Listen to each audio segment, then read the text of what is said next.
you're making a great LinkedIn profile. So how many of you have a LinkedIn profile? Almost everybody. So that's okay if you don't. What we want to do, he's going to give you some strategies, tips. We may be able to do something like actually actionable in this, but you've heard how many people have talked about creating a LinkedIn profile, right? All the panelists, or staying in touch via LinkedIn. So Rich, let us know what your tips for success are. Right, and I figure especially since almost everyone here has a LinkedIn profile, I think this would be a lot more valuable to talk about just thinking through the strategy, how you should be thinking about LinkedIn and what you're trying to get out of it. Not as much about just exactly what you're putting in. And if you think about the strategy, that'll help you figure out what you want to do with LinkedIn, including how you want to build your profile. Should we move ahead? So, some key questions. Number one, what are the benefits of LinkedIn? Why are you using it? How is it different from all the other social platforms? Number two, how do you want to be perceived? Great. As I said, what are your objectives of being on LinkedIn? And last, how should you interact with others? So if we move on, profile elements. And these are the basics, the building blocks. Your photo. It's absolutely essential that you have your photo on LinkedIn. I know people don't like to have, some people don't like to have their photos online, others at the other extreme, but even for people who are concerned, it's really important that you have a photo online. Headline, saying something about yourself, describing yourself. A summary, again, describing who you are and what your professional, how you want to be perceived professionally on LinkedIn. Your work experience, basically it's a brilliant platform in that it's made everyone put their resume available to the world online. Skills, endorsements, recommendations, we can talk about those. I'm not a huge fan of endorsements. I feel like kind of cheesy, and it doesn't really say anything. And kind of the same with skills, like especially once you get to a point where you're beyond talking about, like, yeah, I know Microsoft Word, great. Now, obviously, if you have very specific science skills, that's really important. So you want to have that. And then videos, photos, and presentations. LinkedIn recommends that you use them. Again, it's a question of, how do you want to be perceived? If you're a video editor, then by all means, you want to have videos. If you're not, is there a work product that really represents who you are that's worth putting up, or is it just a distraction? A great example of a really good LinkedIn profile. Putting an email in the spot, which we love to do. As you look at it, this is the top, and it scrolls down to her work experience. What things do you see that strike you as very compelling and that make this a really good profile? It shows that she really knows what she's doing.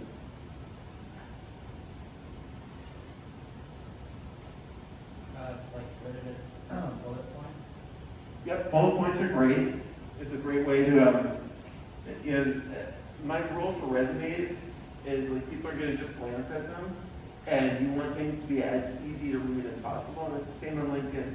You want people to be able to go to your page and very quickly see who you are and highlight the things that are most important, because if you're not highlighting the things that are most important, they might skim them, they might see a handful of things, and it may or may not be those things that you most want people to see.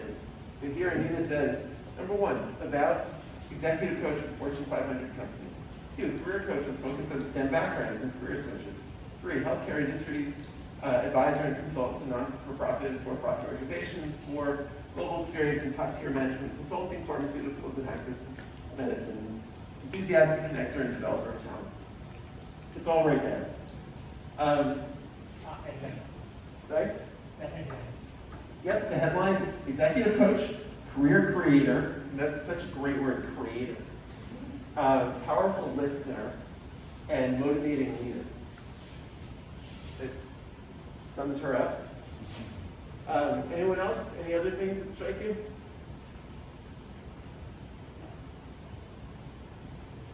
I can tell you what's missing. You see behind me, you see my picture, the headshot, and then that weird gray standard background for LinkedIn. Wasted space, Anita. I could use this. I could add a picture, a background picture. For example, there's actually a great shot at a LifeSci science event where I'm giving a talk. I should put that up there. So you can have, you have space for 2 pictures, your headshot plus the background. If you're not into putting pictures of yourself, one client I worked with had a quote. She's an educator, she loves Mr. Rogers. So she went to Canva. Canva is a free tool many of you may have used before. You can use it to create Pinterest backgrounds, Instagram backgrounds, blah, blah, blah. She made a cool background and used that with the Mr. Rogers quote because that was very important to her. And as far as work experience, doing 4 things right now, which is why Anita's always so busy, but you see right away. She's got her own consulting firm, working for management leadership for tomorrow. She's an adjunct, and she's a consultant with the LifeSci NYC Internship program. And then right behind that, the Clinton Health Access Initiative, another really prominent thing, and great placement, super clean, easy to read, all great. Move on to the next one. This one's actually interactive, so you can click on it. This one is, I got her because she's the head of LinkedIn's Rock Your Profile program, where LinkedIn advises people on how to have their best profile. So here's LinkedIn's top person advising people how to build their profile. Also very good, of course, but very different. One thing I noticed is, where Anita's is just uber professional career creator, here we've got Rock Your Profile Queen. So definitely targeting a different audience, not as much a professional audience, more of a definitely casual, especially earlier in your career before you get a really unique position like this. You don't want to do that. You want to just be real straight.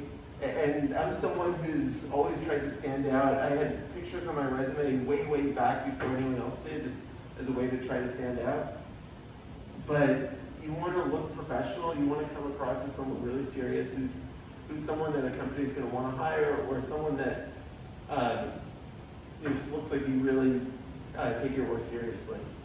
Powerhouse Program Manager, sure, Opportunity Connector. Now click on her picture.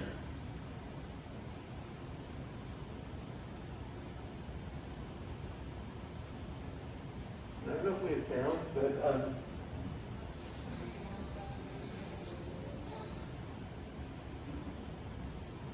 so click on her actual picture. We recruit people to ideas so they can unlock their potential and achieve the impossible. My name is Lauren Jolda, and that's my leadership purpose. I currently work at LinkedIn, where I lead our global Rock Your Profile program for the marketing organization. Interested in getting to know me better? Check out my features section, and let's connect.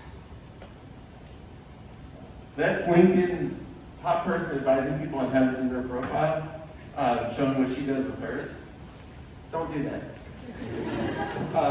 For me, it just looks gimmicky. And it's not something, unless you're in her position or unless you have some real need to do that, that most people do. I'm going to beg to differ. If you feel like, if you think, if you can do it in a way that is authentic for you. But, because it is something new, it's a new feature that LinkedIn just added. If this is not your brand, if you are feeling super awkward, it's just going to come off as awkward. Yep. Good, so let's go back to the presentation.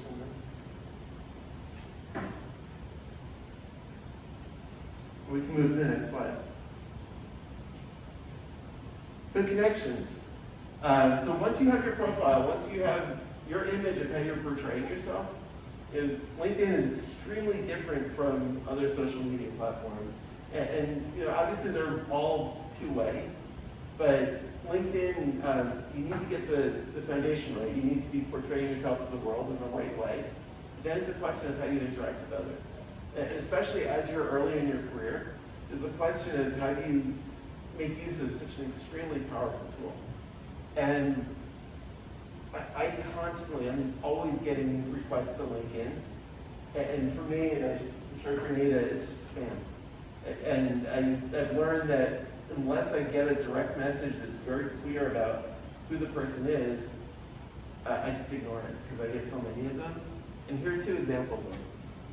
Our team provides book sales call and a paid performance load I don't know, maybe if they send enough of these, enough people respond, but I don't, I just ignore it, or I'll be glad to become a part of your network. We make custom 2D or 3D explainers and commercial animated videos. Great, but it's not going to be how I buy, even if I were in the market, it's not how I'm going to buy services like that. And also, different people have different rules for how you connect on LinkedIn. Anita's is more generous than mine. She says, if we've never met, kindly introduce yourself and send me a LinkedIn request. So if she gets just a generic one, she'll ignore it. She otherwise might consider it. I'm harsher. I say, I only connect with people I met, as that way people know that I know people with whom I'm connected. It's like, a great part of LinkedIn is if I'm looking up a company and I want to find someone that I can contact who works at that company, I'll look to see who I know that might be in common with that company. And for the most part, I know enough people that it's kind of rare that I don't either know someone at the company or know someone who knows someone at the company. So, but I want to make sure that if LinkedIn is telling me, name a company, Pfizer. If it's telling me you know someone who works at Pfizer or you know someone who knows someone who works at Pfizer, I want to know that that's a real connection. And if I just accept every time someone links in with me, then it kind of makes it useless. So I have my rule that I need to at least have met someone or have some connection. And I'm thrilled to connect with all of you, people in the internship program, but if it's just a generic outreach, I ignore it because otherwise it dilutes that purpose. So if we go ahead, I get a lot of these. Hi Richard, it's just a generic. Like you look someone up, you click link in with them, you have the option of putting a message in. If you don't do that, then they just get this generic, I'd like to join your LinkedIn network. Like, great, good for you. Now sometimes I get them from people who've been placed into this program, and if they're interns, I definitely do want to link in with them, but this doesn't tell me that. And then that puts the onus on me to say, like, wait, do I know that name? Is that someone who's in the program? I have to look up at our database to see, is this someone we placed into an internship? If it is, then I'm happy to connect, but it means that I have to stop what I'm doing, start searching for someone. It takes a little bit of time, and I'm busy, so I don't want to have to do that. The next one, I got this a few days ago. The person who wrote this might be in the room. A current intern through LifeSci NYC. I want to thank you so much for planning and facilitating this 3-day boot camp for us. I really appreciate all the hard work you put into this program. I look forward to it tomorrow. If you're here, thank you. And this is great because it tells me exactly who you are. You compliment me. That's always nice. And I know, okay, definitely someone I want to accept. Good. All set. Next rule. Got to keep LinkedIn up to date. And I'm guilty of this as well. It's like when you're not looking for a job, you don't think about it. But it's not like your resume where if you're not looking for a job, no one's going to see it because you're not sending it out. This is an online, real-time resume that people are looking up all the time. So you really need to keep it updated so people know what you're doing, and so you're not portraying yourself in the wrong way to the world. Also, especially helpful for us because we like to know where you are. And with the program, we have to report on how the program is doing. One thing we do is we'll look up alumni on LinkedIn just to see where you are, and we're relying on you to keep it updated so we can report back to the city. And by doing that, they keep this program alive so that you're paying it forward. Future years, the program will still be running. Next topic is posting on LinkedIn, which is very different, a completely different function than the whole resume and search capability. This is the social network part of it, and it's as I say, very different. You're not using it to post about the latest news. You're not using it to post, or you should be using it to post about things not related to careers in business, unless there's something like incredibly newsworthy that is just such a part of you that you want it to be part of your professional brand. And with the tragedy this week, I've seen some people say it's hard to work with just thinking about what just happened in Texas. So that could fit within your professional brand, or some major personal milestone, like I got married or something. But you don't want to post, going out Friday night and getting drunk. And definitely not something you want to post anywhere, because employers might look you up even on Facebook or Instagram or any other platform. But definitely you don't want to do it on LinkedIn, where you really want to portray a professional image. However, it can be a really effective tool for just sharing what you're working on with your professional network. One person who's exceptionally good at doing this is the head of the New York City Economic Development Corporation, who sponsors this program, the Senior Vice President of Life Sciences, Sue Rosenthal. She often posts news about what's happening with life sciences in New York City. She posts about companies that are in life sciences in New York City that have milestones, whether they raise money or come up with some newsworthy event. And so by following her, you can just really learn about what's happening in the industry in New York City. And she also, with someone of her stature, complimenting people and congratulating them. It's a really nice thing that she does that, and it wins her friends, and also shows people at companies that someone of her stature is happy about the work they're doing. So these examples, she's talking about people starting a new position at her company, or news about one of the companies that EDC works with. Another employee saying he's excited to be a guest at an event that's coming up today. Congratulating a leader for work that she had done. So, different things where she's just really paying tribute to people in the industry who are doing great work. You go to the next one. I'd actually emailed her this morning just to make sure she was okay with my showing that page. And she wrote back saying, thank you for complimenting that I'm good at LinkedIn. I've been so busy, I haven't been able to post for the past few weeks. And I guess that prompted her to do a new one where she posted a nice note complimenting, talking about how the mayor launched an initiative at one of the companies that EDC has worked closely with for the past few years, complimenting people on her team as well as others who played a role in that effort. So again, a really effective tool, and that means that when any of these people go onto LinkedIn, they'll say, "Oh wow, Sue paid a nice tribute to me. That's nice of her." Profile updates.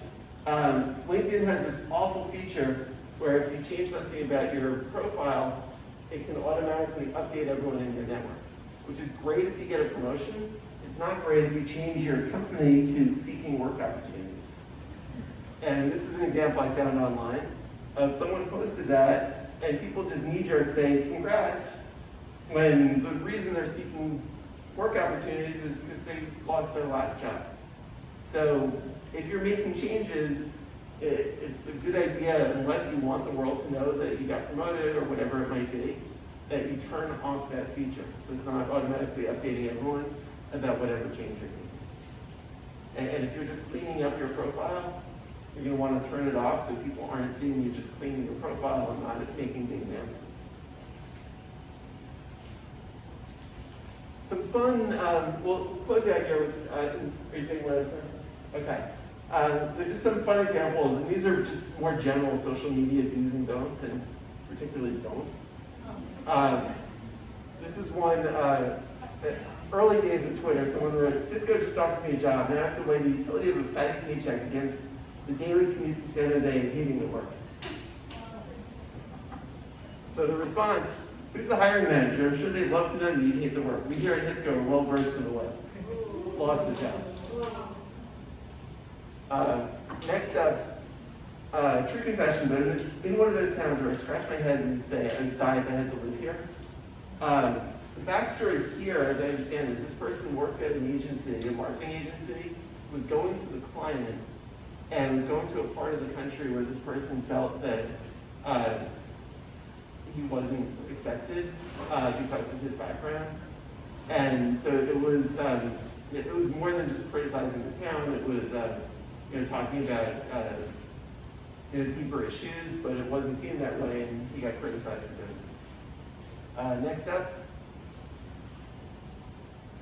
just general like social media. Someone posted on the Red Cross account that they're getting slizzard on dogfish beer, and it's a Red Cross had to do some cleanup here and say we deleted the rogue tweet, but rest assured that we're sober and we confiscated the keys. So if you're ever in a place to post on social media, whether it's your own account, especially if it's a company account or a client account, I'd be really careful. And back to LinkedIn, you gotta really think about everything you post online, because anything you post will live on forever and could really haunt you. And I think the last one, this is great. An agency for Chrysler posted that. It's ironic, Detroit is known as the Motor City, and yet no one here knows how to fucking drive. And that agency actually lost the Chrysler account because of that. So in everything you do online, I'm sure you guys know this, you gotta be super, super careful. I think that's all. Want to do questions, or are we out of time?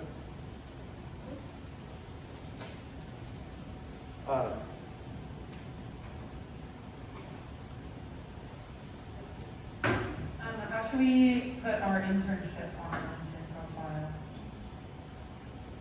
profile? Treat it as a job and put it on the profile, and definitely one thing both in a resume and LinkedIn, you want to talk about the work you do and talk about your achievements.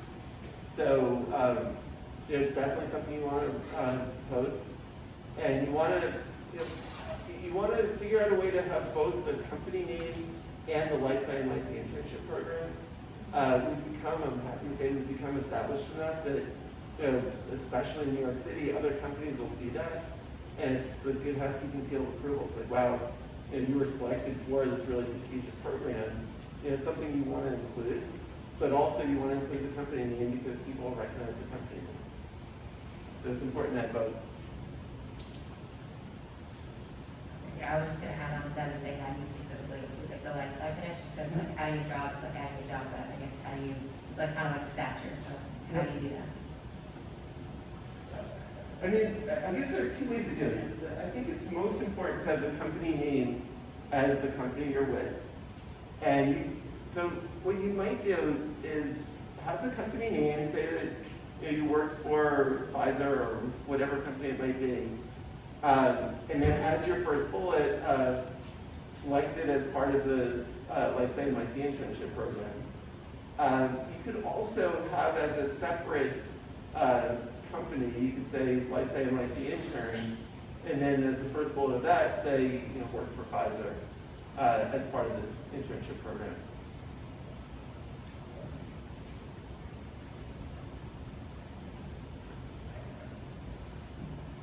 Would you recommend it be about sections being like bullet pointed or in a paragraph?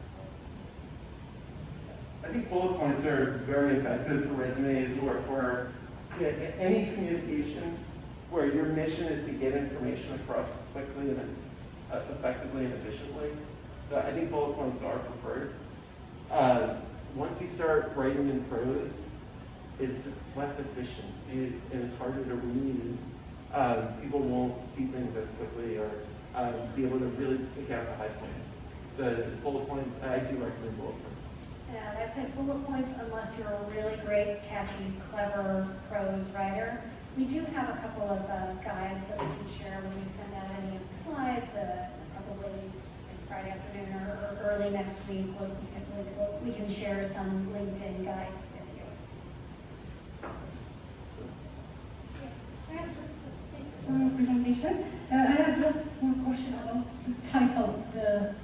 Was we get like the job title, the role, and also we can put like as a graduate student at the college of student island. Can both put them both? So you have, that would be in two different sections. The graduate student would be in your education section. For the job title, if you don't have a title, you might check with your hiring manager and get a specific title for your role. Titles are a weird thing where they're somewhat arbitrary, especially at startups, but it's important, especially for you to put in your resume or to put on LinkedIn. So you do want to make sure you get the title. And you can check with Natasha at Friesen or whatever company, and just make sure you're clear on the title. I've actually had some positions, including I worked for 10 years at AT&T, where I was like the real outlier, where I was able to make up my own titles. But that's really rare, especially in a big company. At small companies and startups, titles are less defined, but you do want to make sure you figure out what your title is so you can post it. Thank you very much, guys. And actually, one last LinkedIn thing is we're going to do a group shot with photographers coming in 40 minutes just to film some of boot camp. But then as soon as the last session's over, we're going to do a group photo, and then he's going to stick around and do headshots. So we can do it outside so everyone can take masks off, and you can get a nice professional headshot that you can use for LinkedIn. So, great. Thanks so much. Thanks, Rich. That was fun. All right, we now have Joe Borello, who is going to give us a little bit of a networking 101. He really is a great networker. And